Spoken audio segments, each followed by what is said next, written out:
دوبیر آج بے حد خوش تھا۔ اسے ایک ساتھ ساری خوشیاں مل گئی تھیں۔ وہ جلد از جلد گھر پہنچ کر امی بی کو سب بتانا چاہتا تھا، مگر کبھی کبھی ایسا ہوتا ہے کہ آپ خوشیوں کے بہت قریب ہوتے ہیں، یا یوں کہا جائے خوشیاں تو ساری مل جاتی ہیں مگر وقت ختم ہو جاتا ہے۔ دوبیر اپنی دھن میں گاڑی چلا رہا تھا جب سامنے سے آتے ڈمپر سے ٹکرا گیا۔ اس وقت ہسپتال کے کوریڈور میں تقریباً سب افراد ہی موجود تھے، مگر اب رشتوں کی نوعیت بدل گئی تھی۔ حنین تیز تیز قدموں سے چلتا ہوا زریاب پاس پہنچا۔ تم دونوں نے ٹھیکہ لے رکھا ہے مجھے اتنی سی عمر میں رلانے اور پریشان کرنے کا۔ مجھے پتہ ہے تم دونوں مجھ سے جیلس ہوتے ہو، تم چاہتے ہو کہ میں رو رو کے جلدی سے برا ہو جاؤں۔ حنین ٹینشن میں کیا بول رہا تھا اسے خود بھی خبر نہیں تھی۔ ہاں، البتہ آنکھوں میں موٹے موٹے آنسو صاف دکھائی دے رہے تھے۔ اس سے پہلے زریاب کچھ جواب دیتا، حنین کو راہیا آتی ہوئی نظر آئی۔ حنین نے اس کے قریب جا کر پوچھا، اسٹائلو، دوبیر کیسا ہے؟ شکر کرو کہ وہ بالکل ٹھیک ہے، بس ذرا پاؤں پر زیادہ چوٹ لگی ہے، تھوڑی دیر میں تم مل سکتے ہو۔ راہیا اس وقت جلدی میں تھی، اس لیے یہ نہ پوچھ سکی کہ اسٹائلو کون ہے۔ زریاب اور حنین اس وقت دوبیر کے کمرے میں موجود تھے، جبکہ باقی کے لوگ اسے مل کر جا چکے تھے۔ ویسے جناب کو ایسی کون سی خوشی چڑھی تھی کہ مرنے لگے تھے؟ وہ سیانے کہتے ہیں نا کہ خوشی سے مر نہ جاؤں۔ کہیں حنین نے دوبیر کے پاس بیٹھتے ہوئے پوچھا۔ یار پتہ ہی نہیں چلا، بس اچانک سے ڈمپر سامنے آ گیا۔ میں نے بچانے کی کافی کوشش کی مگر پھر بھی گاڑی سائڈ سے لگ گئی۔ دوبیر نے ایکسیڈنٹ کی تفصیل بتائی۔ یار پتہ ہی نہیں چلتا اور تو اوپر چلا جاتا، ہماری تو خیر ہے، اسٹائلو بیچاری بیوہ ہو جاتی۔ حنین کے آخری الفاظ کے ساتھ ہی راہیا کمرے میں داخل ہوئی۔ آپ لوگ اب جائیں، مریض کو آرام کرنے دیں۔ اور یہ اسٹائلو کون ہے؟ میں نے آگے بھی آپ کے منہ سے یہ لفظ سنا ہے۔ راہیا نے تینوں کی طرف دیکھتے ہوئے پوچھا۔ دوبیر اور زریاب حنین کو دیکھ کر مسکرانے لگے اور حنین چھت پر لگی لائٹیں گننے لگا جیسے وہ وہاں موجود ہی نہ ہوں۔ میں نے آپ سے پوچھا ہے مسٹر حنین، کیا آپ کچھ دیر میری بات سن سکتے ہیں؟ راہیا کہتی ہوئی کمرے سے باہر نکل گئی۔ یار تم دونوں کی بیگمات کیا چیز ہیں، مجھے تو توپ کے منہ پہ رکھتی ہیں۔ قسم سے کوئی معصوم لڑکی نہیں ملی، تم دونوں کو اب 100 جھوٹ بول کر سیٹ کرنا پڑے گا۔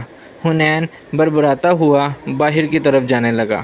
جب دوبیر اور زریاب کی آواز کانوں میں پڑی، ہر لڑکی نرمین نہیں ہوتی۔ کوریڈور میں اماں بی اور عطرت دوبیر سے مل کر واپس جا رہی تھیں۔ جب اماں بی کی نظر سبطین بخاری پر پڑی، وہ دونوں آمنے سامنے تھے۔ کچھ دیر ایک دوسرے کو دیکھنے کے بعد آگے بڑھنے لگے۔ جب اماں بی نے پکارا، چھوٹے ہمیں معاف نہیں کرو گے؟ ہم بہت اکیلے ہو گئے ہیں۔ اماں، ابا اور عابد صاحب کے جانے کے بعد ہم نے تمہیں شدت سے یاد کیا۔ دوبیر نے تمہیں بہت تلاش کیا، مگر اتنا کہہ کر اماں بھی رونے لگیں۔ جب عطرت حیران سی سبطین بخاری کو دیکھ رہی تھی، کنین نے سبطین صاحب سے کہا، بابا معاف کر دیں۔ پھپھو جان کو کنین کے پھپھو کہنے پر عطرت نے حیرت سے اسے دیکھا۔ اماں بی کو سبطین نے گلے لگا لیا، وہ دونوں ہی رونے لگے اور کنین نے عطرت کو حیران پریشان سا دیکھا تو مسکرا کر مخاطب کیا، ڈیئر کزن، میں آپ کا ماموزاد ہوں، وہ بھی سگے والا۔ دوبیر ایک ہفتہ ہسپتال داخل رہا، اس کے بعد گھر شفٹ ہو گیا۔ دوبیر کے پاؤں میں چوٹ کی وجہ سے چلنے میں دشواری تھی، باقی زخم معمولی تھے، جلد ٹھیک ہو گئے۔ دوبیر کے بھرپور اصرار پر سبطین بخاری کی پوری فیملی دوبیر لوگوں کے ساتھ چلی گئی، لیکن ان کے سامنے والے بنگلور میں شفٹ ہو گئی، جو دوبیر نے ان کے کہنے پر ان کو خرید کر دیا کہ جائیداد میں آپ کا جو حصہ ہے وہ آپ خود سنبھالیں یا کنین کو دیں، مگر مجھ سے لے لیں۔ اس طرح آپ پر میرا کوئی احسان نہیں ہے، بلکہ یہ آپ کا حق ہے۔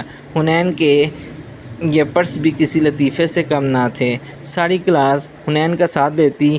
نرمین پی ایچ ڈی کی اسٹوڈنٹ تھی، اس لیے اسے کمرہ امتحان میں دوسرے اسٹوڈنٹ ساتھ نگران مقرر کیا گیا، جس کا حنین کے ساتھ ساتھ باقی نکمے اسٹوڈنٹس نے بھی خوب فائدہ اٹھایا۔ سو دفعہ وہ ایک بات حنین کو بتاتی، مگر حنین پھر بھی سر نفی میں ہلا رہا ہوتا۔ کمرہ امتحان کم ایک اور مچھلی منڈی کا نقشہ زیادہ پیش کر رہا ہوتا۔ جیسے ہی چیکنگ والے آتے، یوں سناٹا چھا جاتا جیسے کوئی موجود نہ ہو۔ اللہ اللہ کر کے پیپرز ختم ہوئے تو نرمین نے سکھ کا سانس لیا، جبکہ حنین اداس ہو گیا۔ اداس ہوتا دیکھ کر نرمین نے پوچھا، اب کیا ہوا ہے تمہیں یار؟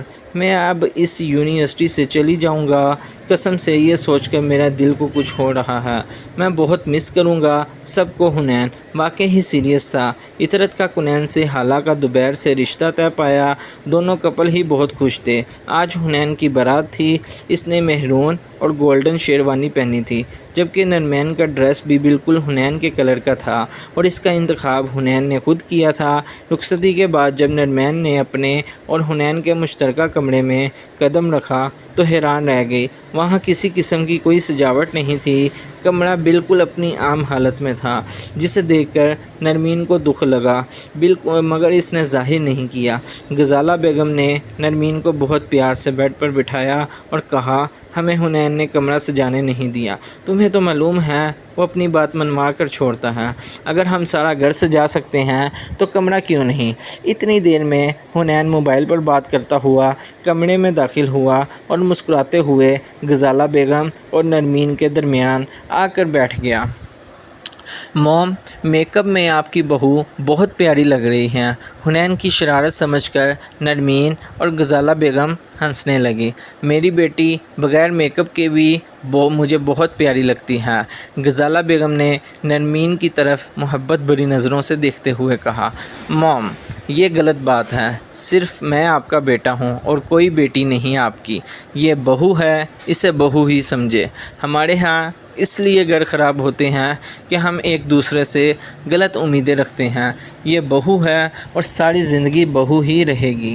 میں بیٹا ہوں اور ساری زندگی بیٹا ہی رہوں گا، سمجھی آپ؟ چلیں آپ جائیں اور ملک صاحب کی بات سن لیں، وہ آپ کو پورے گھر میں تلاش کر رہے ہیں۔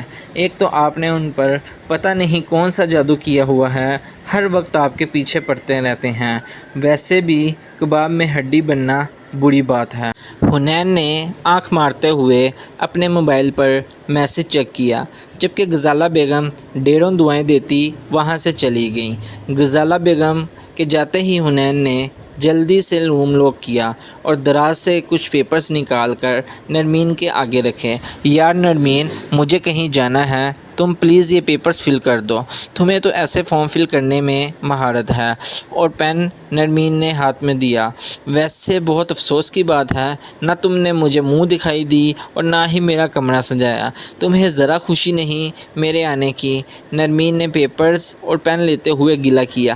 یار منہ دکھائی اسے دیتے ہیں جسے کبھی دیکھا نہ ہو، اور میں تمہیں ہر حال میں پچھلے 6 سال سے دیکھ رہا ہوں، اس لیے منہ دکھائی نہیں بنتی۔ دوسرا، مجھے مزاروں کی طرح کمرہ سجا ہوا بالکل پسند نہیں۔ ایسا لگتا ہے بندہ قبر میں سو رہا ہے جس پر رنگ برنگی جھنڈیاں لٹک رہی ہوں۔ حنین نے ڈرانے والے انداز میں نرمین کو جواب دیا، جس پر وہ جھرجھری لے کر رہ گئی۔ اچھا سنو، میں ٹیرس کے راستے باہر جا رہا ہوں کیونکہ گیٹ سے موم جانے نہیں دیں گی۔ تم چینج کر کے سو جاؤ، میں کچھ دیر تک آتا ہوں۔ حنین یہ کہہ کر واش روم کپڑے بدلنے چلا گیا، جبکہ نرمین حیران پریشان سی اسے دیکھنے لگی۔ شادی کی پہلی رات عجیب ہوگی، اسے اندازہ تھا، مگر اتنی عجیب یہ اندازہ نہیں تھا۔ نرمین نے فارم فل کر کے کپڑے چینج کیے اور نائٹ بلب جلا کر سو گئی۔ رات کا پتہ نہیں کون سا پہر تھا جب نرمین کے کان میں حنین نے سرگوشی کی، نرمین اٹھو یار، اب اور کتنا سوگی؟ حنین کی آواز پر اس نے آہستہ سے سائڈ لیتے ہوئے آنکھیں کھولی، مگر اپنے پاس حنین کو نہ پایا۔ وہ مسکراتے ہوئے پھر سونے لگی تو اسے خیال آیا کہ وہ ہے کہاں۔ تھوڑا ذہن پر زور ڈالتے اندازہ ہوا کہ آج اس کی حنین کے گھر میں پہلی رات ہے، مگر وہ ابھی تک نہیں آیا۔ سحری تو نظر نہیں آئی، مگر اسے احساس ہوا یہ وہ کمرہ نہیں ہے جس میں وہ تھا۔ جگہ جگہ گلاب کی پتیوں کے درمیان کینڈلز جل رہی تھیں۔ کمرہ کسی خواب کی مانند لگ رہا تھا، خوشبوؤں سے بھرا۔ کچھ دیر نرمین کمرے کی وہ در و دیوار کو غور سے دیکھتی رہی۔ کمرہ تو وہی تھا جس میں وہ سوئی تھی، مگر سجایا کب گیا تھا اس کے بارے میں نرمین نہیں جانتی تھی۔ ایک چھوٹے سے ٹیبل پر گلاب کی پتیوں کے درمیان شاید کیک پڑا تھا۔ نرمین کو بھوک کا احساس ہوا۔ وہ جیسے ہی ٹیبل پاس جانے کے لیے بیڈ سے اتری، اس کے پاؤں کسی نرم و ملائم چیز پر پڑے۔ بیڈ سے لے کر ٹیبل تک گلاب، موتیا اور گینڈے کے پھولوں سے رستہ بنایا گیا تھا۔ نرمین تھوڑی دیر حیرت اور خوشی کے ملے جلے تاثرات سے کھڑی رہی، پھر آہستہ آہستہ چلتی ہوئی ٹیبل پاس پہنچ گئی۔ کیک پر لکھی تحریر پڑھ کر نرمین کی آنکھوں میں نمی اتر آئی۔ لکھا تھا، تمہارا بہت شکریہ میری زندگی میں آنے کے لیے۔ ایک پلیٹ میں پتیوں کے درمیان وہی سرخ رنگ کی ڈبیا پڑی تھی جو اس دن حنین نے جویلری شاپ سے لی تھی۔ اس سے پہلے کہ نرمین وہ ڈبیا پکڑتی، کسی نے اسے اپنے حصار میں لے لیا۔ حنین نرمین کے منہ سے بھی ساختہ نکلا۔ حنین نے نرمین کے کندھے پر سر رکھتے ہوئے محبت سے بھرپور لہجے میں اپنے ہونے کی تصدیق کی۔ تم نے یہ سب کب کیا؟ نرمین نے پوچھا۔ جب تم گھوڑے، گدھے اور پتہ نہیں کیا کیا بیچ کر سو رہی تھی۔ اتنا پکا سوتی ہو؟ قسم سے، حنین نے شرارت سے نرمین کو جواب دیا، جس پر نرمین نے مصنوعی غصے سے منہ بنا لیا۔ اچھا، اب ناراض تو نہ ہو، اتنی محنت کی ہے میں نے تمہارے لیے اپنے ہاتھوں سے۔ حنین نے نرمین کے بالوں سے اپنا سر ٹکراتے ہوئے کہا۔ تو کس نے کہا تھا اتنی محنت کرنے کو؟ ڈیکوریشن والے سے کروا لیتے۔ نرمین نے لاپرواہی سے کندھے اچکائے۔ نرمین کی بچی، میری ساری محنت پر پانی پھیر دیا۔ تمہیں تو نہیں چھوڑوں گا۔ حنین نے اپنے دانتوں میں نرمی سے نرمین کے کان کو پکڑتے ہوئے کہا۔ مجھے مت کھاؤ، کیک کھا لو۔ نرمین نے آہستہ سے اپنا کان چھڑاتے ہوئے جواب دیا۔ حنین نے نرمین کے ہاتھ میں چھری پکڑا کر اس کا ہاتھ اپنے ہاتھوں میں لیا اور دونوں نے ایک ساتھ کینڈلز بجھائیں اور کیک کاٹا۔ حنین نے نرمین کو اپنے حصار سے آزاد کر دیا۔ اب دونوں ٹیبل کے گرد بیٹھے تھے۔ پہلے نرمین نے حنین کو کیک کھلایا، پھر حنین نے نرمین کو، مگر نرمین کی قسمت خراب تھی کہ کیک کے ساتھ حنین کی انگلی نرمین کے دانتوں میں آ گئی۔ اتنے زور سے حنین نے چیخ ماری کہ نرمین پریشان ہو گئی۔ کیا ہوا؟ نرمین نے پریشانی سے پوچھا۔ تم آدم خور ہو، میری انگلی بھی کھا گئی ہو۔ ابھی سب تمہیں معصوم کہتے ہیں، میں صبح سب کو بتاؤں گا کہ رات میں تم نے میری انگلی کھائی ہے۔ حنین کی دھمکی پر نرمین کی آنکھیں پھیل گئیں۔ اسے معلوم تھا حنین صبح یہی کرے گا۔ سوری حنین، میں نے جان بوجھ کر ایسا نہیں کیا۔ نرمین نے شرمندگی سے نظروں کے ساتھ ساتھ اپنی گردن بھی جھکا لی۔ وہ جلدی ڈر جاتی تھی۔ خاص طور پر حنین کی دھمکی تو اس پر ویسے بھی بہت اثر کرتی تھی۔ اس سے پہلے کہ وہ حنین کی ناراضگی کا سوچ کر رو دیتی، حنین کے کہکہوں نے اسے غصہ دلایا۔ نرمین، تم کتنی ڈرپوک ہو۔ حنین کا ہنس ہنس کر برا حال ہو رہا تھا۔ میں نہیں بولتی تم سے۔ نرمین کی آنکھوں میں ستارے چمکنے لگے۔ اس سے پہلے کہ وہ موتی نرمین کی گالوں پر گرتے، حنین نے نرمین کو بازو سے پکڑ کر اپنے ساتھ لگا لیا۔ مذاق کیا تھا، تمہیں معلوم ہے میں تمہیں روتا نہیں دیکھ سکتا۔ اب رونا نہیں۔ پھر حنین نرمین کے بال سے لاتا رہا جب تک وہ رو کر چپ نہیں ہو گئی۔ اچھا، یہ دیکھو، میں نے اپنی اور تمہاری سلامیوں کے پیسے سے تمہاری منہ دکھائی کے لیے کیا لیا ہے۔ حنین نے نرمین کو خود سے الگ کرتے ہوئے وہی مخملی ڈبیا نرمین کے ہاتھ میں رکھی۔ نرمین نے اس کو کھولا تو حیران رہ گئی۔ اس میں ڈائمنڈ کے 2 چھوٹے چھوٹے مگر انتہائی قیمتی اور خوبصورت ٹوپس تھے۔ میری سلامیوں کے اتنے پیسے نہیں تھے کہ میں تمہارے لیے یہ خریدتا، اس لیے میں نے تم سے پیسے لیے۔ موم ڈیڈ سے میں لینا نہیں چاہتا تھا۔ سوری، حنین نے کان پکڑ کر معذرت کی۔ میں تم سے بہت پیار کرتی ہوں حنین، نرمین نے حنین کے سینے پر سر رکھتے ہوئے کہا، جبکہ حنین نے اسے اپنی باہوں میں سمو لیا۔